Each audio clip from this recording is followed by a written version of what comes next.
I opened a noodle shop with a signature policy: unlimited noodle refills. My original intention was simply to provide a warm, filling meal for those struggling in poverty. But one day, a woman came in with her 6 children. They ordered just a single bowl, but shamelessly demanded 18 refills, treating my restaurant like their own personal kitchen. When I tried to reason with her politely, she filmed a video accusing me of being a greedy, heartless merchant and incited the internet to cyberbully me. The very next day, a group of thugs swarmed my shop. They ordered 1 bowl and occupied the tables all day. When I went to confront them, they beat me to death right there.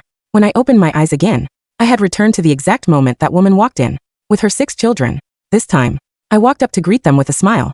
"Hey boss, give me the cheapest bowl of plain broth noodles you got." Standing at the entrance was a woman wearing clothes so faded, they looked like they'd been washed with sandpaper. Behind her trailed 6 kids, looking like stick figures made of skin and bone. The ringleader was Brenda.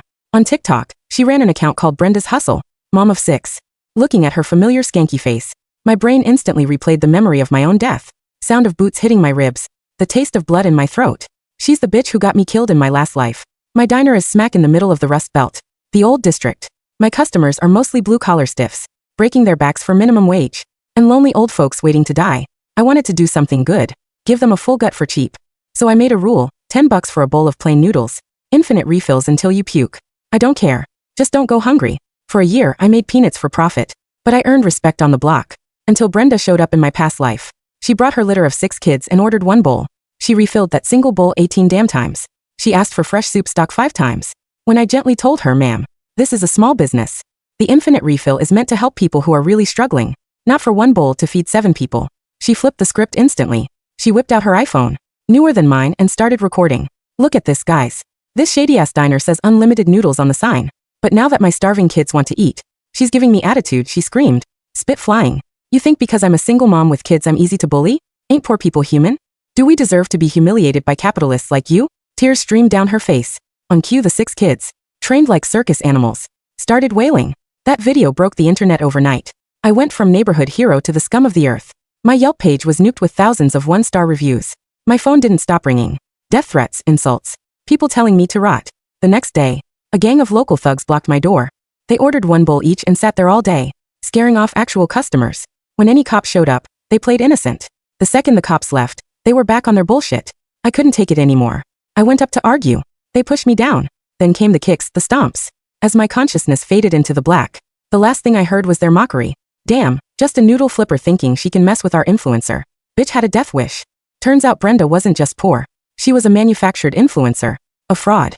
And I was just the sacrificial lamb she slaughtered for traffic. I blinked, I was back. Brenda was standing at the door with her 6 skinny kids. Since God gave me a second round, I swear on my life I'm going to make this leech regret. The day she crawled out of the gutter, I forced the muscles in my face into a beaming, welcoming smile. "You made it. Come on in. Bring the babies. Grab a seat." My enthusiasm hit Brenda like a truck. She froze. She clearly had a dozen scripts ready for when I gave her a dirty look. Scripts designed to maximize her victimhood and boost her views. She never expected the red carpet treatment. A boss. "Hey, don't mention it. Customers are family." I cut her off quickly, shoving 2 tables together to make a banquet setup. I poured 7 glasses of hot water. "The kids look frozen. Drink up. Warm up that stomach." The suspicion in Brenda's eyes faded, replaced by a glint of pure unadulterated greed. She probably thought I was just another brain-dead do-gooder. An easy mark. She cleared her throat, starting her routine. "Boss, we're tight on cash. We just want 1 bowl of the plain noodles." She dug around in her pocket for an agonizing minute, pulling out a fistful of crumpled bills. "Exactly $10. I took the money with a grin. "You got it. 1 plain bowl coming right up." I turned to the kitchen. Instead of boiling water, immediately I went to the back office. I adjusted the security cameras, tweaking the angle until Brenda's table was in crystal clear, 4K resolution. Then I cooked the noodles. "Here we go. Hot and fresh. Eat up." Brenda grabbed the chopsticks immediately, under the starving gaze of the 6 kids. She inhaled the entire bowl herself in about 30 seconds. "Boss, refill." Brenda licked her grease-stained lips and shouted, with entitlement coming. I didn't hesitate. I refilled it instantly, then the second refill, the third, the fourth. I kept smiling. My service was impeccable. I was moving like a machine. Brenda got bolder. Her demands for refills got louder. She even set up her phone on a tripod, openly filming. Watching her, I chuckled internally. This woman is a special kind of evil. She's waiting for my patience to snap. She wants me to sigh, roll my eyes, or tell her to leave. That's the money shot. She needs to cry. Victim. "Too bad, honey. I'm not giving you shit." Other customers started whispering. Old man Hank, a sanitation worker who swept the streets nearby, looked at me with worry. "Hey boss, you know she's I smiled at him and shook my head slightly. Don't worry about it, Hank. I want Brenda to perform. The harder she dances, the harder she falls. By the 19th bowl, Brenda was getting restless. I wasn't taking the bait, so she decided to switch tactics. She cleared her throat, looked into her phone camera with a brave but tearful expression. Fam, look at this. The owner is actually so nice. We ate so much and she hasn't complained once. Unlike those other shady businesses people talk about. We're so lucky to meet a good person when we're struggling. She's setting the trap. Build me up high first. That way if I show even a tiny bit of annoyance later, the contrast will be shocking. Makes the betrayal more dramatic. It enrages the internet mob more. She knows exactly how to manipulate the algorithm. I laughed inside, but kept the customer service mask welded to my face. Hey, don't say that. I opened this place so folks could get a hot meal. As long as my doors are open, nobody goes hungry. I shouted it loud enough for the whole room to hear. The other diners cheered. A flash of annoyance crossed Brenda's face. She didn't want a heartwarming moment. She wanted conflict. Her eyes darted around. She had another idea. Boss, you're a saint, but noodles. It doesn't really stick to the ribs. You know, since you're such a good person, maybe throw on some free meat sauce for the kids. The plain noodles are the loss leader. The bolognese, that's $25 a bowl. She was pushing her luck, trying to break me in my last life. This is where I said no. That's when she went nuclear. This time I nodded like a bobblehead. No problem at all. I went to the kitchen, scooped up a massive ladle of rich, savory meat sauce, cured beef and drowned the fresh noodles in it. Here, let the kids get some protein. Brenda was stunned silent. All the nasty lines she had prepared were stuck in her throat. She looked at me like I was mentally handicapped. Who let someone rob them blind, and says thank you. The other diners weren't looking at me with pity anymore. They looked at me with reverence. The owner is a saint. Yeah, not many good hearts left in the city. Brenda heard the whispers. Her face turned green, then white. She needed hate clicks, not a feel-good story about me. But the trap was set. She had to keep eating. 20th bowl, 25th bowl, 30th bowl. By bowl 30, the kids were slumped in their chairs looking green. They looked like they were about to explode. Brenda's stomach was distended like a balloon. She couldn't force down another bite. But she wasn't happy about getting $200 worth of free food. She was pissed because her skit failed. She glared at me with pure venom like I'd killed her father. She mumbled a hurried thanks and dragged the 6 kids out the door, fleeing the scene. I stood in the doorway, watching her waddle away and rubbed my stiff cheeks. You think this is over, Brenda? Oh no, honey. The show is just starting. The next morning, I didn't open the shop at the usual 6 a.m. Instead, I spent 2 hours editing. I wasn't a tech genius, but I knew enough about cutting clips to tell a story. I pulled the security footage from the previous day. I didn't add any dramatic music. I didn't add any voiceover. I just let the raw, high-definition 4K footage speak for itself. I titled it, When Unlimited Really Means Unlimited, Feeding a Family of 7 for $10. The video showed everything. It showed Brenda paying with crumpled bills. It showed me smiling. It showed me serving bowl after bowl, 30 in total. It showed me adding the expensive meat sauce for free. It showed the kids eating until they were lethargic. But most importantly, it showed Brenda's face. The camera angle I had adjusted caught every micro-expression.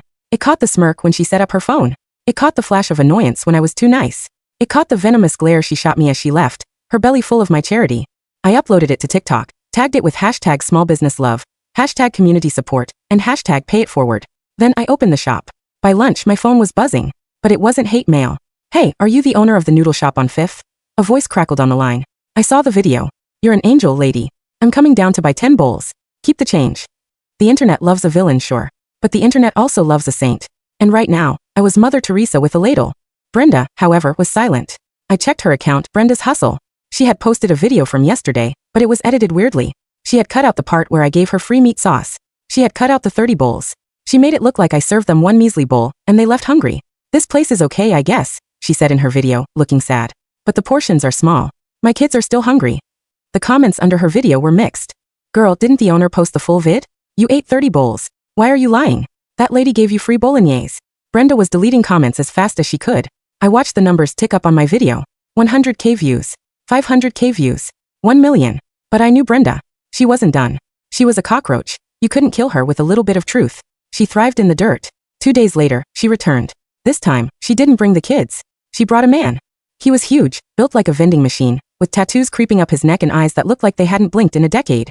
This was the thug who had stomped my ribs in my past life. Table for 2, Brenda sneered. She wasn't playing the poor mother today. She was playing the dissatisfied customer. And we want the unlimited deal. They sat down. The man whose name I later learned was Tank cracked his knuckles. 1 bowl. Tank grunted. Split it. I smiled. Of course. Coming right up.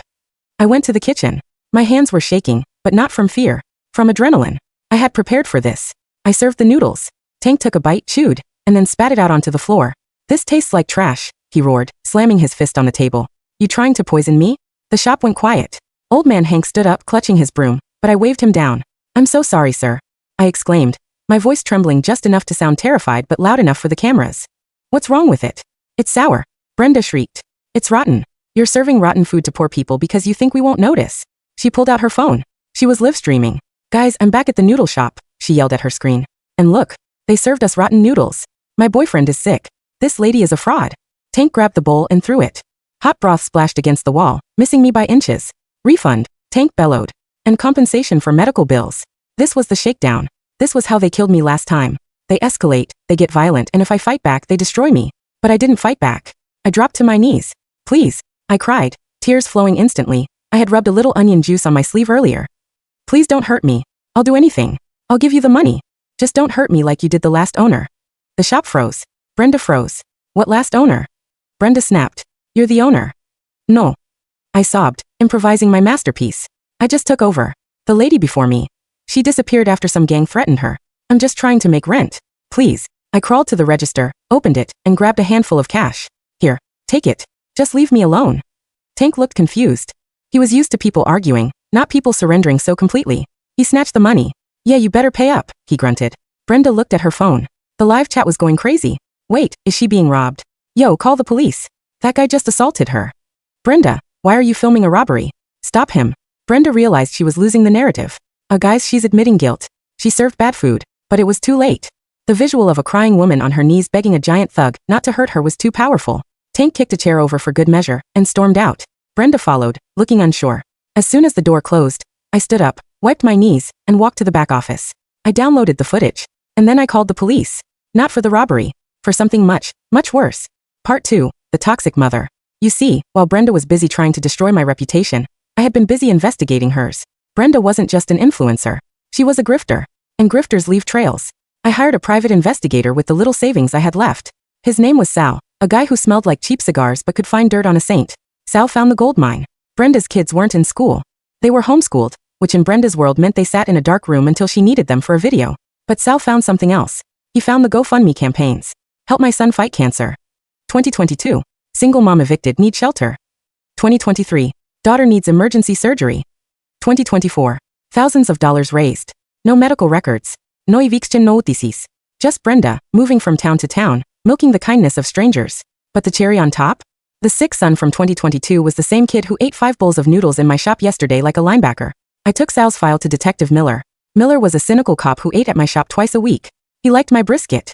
You realize this is fraud, right? Miller said, flipping through the file. Guide fraude. Child endangerment. Theft by deception. I know, I said. But she's slippery. If you arrest her now, she'll spin it. She'll say the system is attacking a poor mother. Her followers will riot. Miller sighed. So what do you want? I want to catch her in the act, I said. I want her to destroy herself. Live. The plan was simple. I was going to give Brenda exactly what she wanted. I was going to give her a war. I posted a new video. But this time, I wasn't the nice lady. I sat in front of the camera, looking exhausted. To the woman who robbed my shop today, I said, you took my money. You scared my customers. But you made one mistake. You mess with my food. You said it was rotten. I take pride in my broth. So I challenge you. Come back. Bring a health inspector. Bring the news. If my food is bad, I'll close the shop and give you the deed. But if it's good, you apologize. The internet exploded. It was the ultimate showdown. The noodle lady versus the scam mom. Brenda accepted within the hour. She couldn't resist. The deed to the shop? That was worth $200,000. To a gambler like her, it was irresistible. Part 3. The Last Supper. The day of the showdown, the street was packed. Local news crews were there. Streamers were there. Brenda arrived in a rented limo. Tank was with her, wearing a suit that was 3 sizes too small. The 6 kids were there, looking miserable in matching outfits. I'm here to accept your surrender, Brenda announced to the cameras. We walked into the shop. A certified health inspector was there. He tested the broth, the meat, the noodles. Everything is pristine, the inspector announced. Actually, this is one of the cleanest kitchens I've ever seen. The crowd cheered. Brenda's face twisted. He's paid off, she shrieked. She bribed him. Maybe, I said, stepping forward. Or maybe you're just a liar, Brenda. I have witnesses. Brenda yelled. She pulled Tank forward. My boyfriend got sick. Is that so? I asked. Or is your boyfriend just a violent thug you hired to intimidate a woman? I pointed to the TV screen mounted on the wall. The video played. Not the robbery, but a video from the parking lot behind my shop, taken an hour before the robbery. It showed Tank and Brenda arguing. I don't want to eat that slop, Tank was saying in the video. Just eat it and spit it out, Brenda hissed. We need the footage. Scare her. Break a few things. Make her cry. The audio was crisp. I had installed microphones in the alleyway 2 days ago, knowing that's where they parked. The shop went silent. The news cameras zoomed in on the screen. That's AI. Brenda stammered. That's fake, is it? I asked. Detective. Detective Miller stepped out from the kitchen. He wasn't alone. He had 2 uniformed officers with him. And a social worker. Brenda Johnson, Miller said. You're under arrest for extortion, fraud, and child endangerment. Brenda tried to run. But Tank, realizing the ship was sinking, shoved her toward the cops. She made me do it. Tank yelled. I'm just the bodyguard. The cops cuffed them both. But the real blow came from the kids. The social worker knelt down to the oldest boy, a thin kid named Leo. Leo, honey, are you okay? Leo looked at his mom in handcuffs. Then he looked at me. I was holding a bowl of warm noodles. I'm hungry, Leo said softly. She starves us. The second oldest girl blurred out. She says we look better on camera if we're skinny. She takes the food money and buys lottery tickets. The crowd gasped. The live streams went wild. This wasn't just a scam. This was abuse. Brenda was screaming as they dragged her out. I made you famous. You owe me. I'm a content creator. This is my narrative. As the police car door slammed, I stood in the doorway of my shop.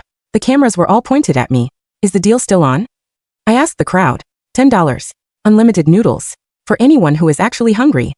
The cheer was deafening. Part 4. The aftermath. Brenda went to prison. The fraud charges piled up until she was looking at 15 years. Tank took a plea deal and turned on her, revealing every scam she had pulled in 3 states. The kids went into foster care, but not just anywhere. My sister, who had been trying to adopt for years, took in the 2 youngest. The others went to good homes in the county. I saw them on weekends. They gained weight. They smiled. My shop became a landmark. People traveled from out of state just to eat the Justice noodles. I had to hire 3 more cooks. But I never raised the price. $10. Unlimited. One rainy Tuesday 6 months later, a woman walked in. She looked tired. Her clothes were faded. She had 3 kids with her. She looked at the menu board, then at her wallet. She hesitated. I only have enough for 1 bowl, she whispered, ashamed. I looked at her. I looked at her kids. I didn't see a camera. I didn't see a script. I saw hunger. 1 bowl is all you need, I said, smiling. It's unlimited. I went to the kitchen and ladled out 4 bowls, heavy on the meat sauce. This was why I came back. Not for Brenda. Not for the revenge. For this. As I watched them eat, I touched the spot on my ribs where Tank had kicked me in that other life. It didn't hurt anymore. The past was dead. The soup was hot. And business was good. The end.